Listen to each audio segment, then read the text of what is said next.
മറുട പത്തിരി വയ്ക്കണം.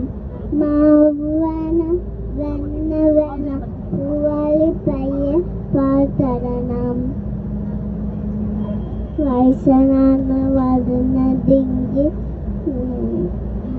വൈകിനും ചോറും വയ്ക്കണം.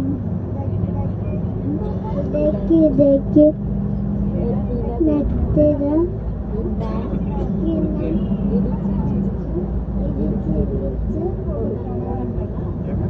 ഇടിച്ച്